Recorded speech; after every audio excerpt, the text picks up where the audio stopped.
ஏன்டா அறிவு கெட்டவனே, நாங்களாடா ஏற்றைய கூட்டியாந்தோம். ஆ, நாங்க வந்த வேலை என்ன? உன்னை ஃபங்க்ஷனுக்கு இன்வைட் பண்றது.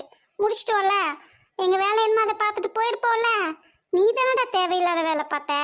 ஆ, ஏற்றைய நீயே தான் இழுத்துக்கிட்டே, நாங்க ஒன்றும் இழுத்துட்டு வரல என்ன. ம், கொஞ்சம் அழகா இருக்கிற ஆளுகளேன்னு நினைச்சேன். அது ஆபத்துல இப்படி கொண்டாந்து முடியும்னு நினைக்கல. இதுக்கு அந்த சத்யாவே பரவாயில்ல. என்னது? ம். ஐயோ, இல்ல இல்ல இல்ல இல்ல. சிவராமன் பொண்டாட்டி அந்த தக்காளி பழமே பரவாயில்ல. நல்ல குளு குளுன்ட்டு அழகா இருப்பா. ஒன்றும் பேச மாட்டா, அமைதியா இருப்பா.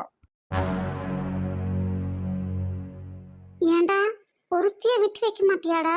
எவ்வளோ பார்த்தாலும் உனக்கு அரிப்பு எடுத்துருமா? ஆ, அதுவும் அடுத்தவன் பொண்டாட்டியா பார்த்தே சொல்ற. அப்போ உன் பொண்டாட்டி நீ பார்க்கவே மாட்டியா? எதுக்கு அப்பா கல்யாணம் பண்ணிட்டு வரீங்க? உங்களுக்கு புழுக்க வேலை பார்க்கவா? ஆ,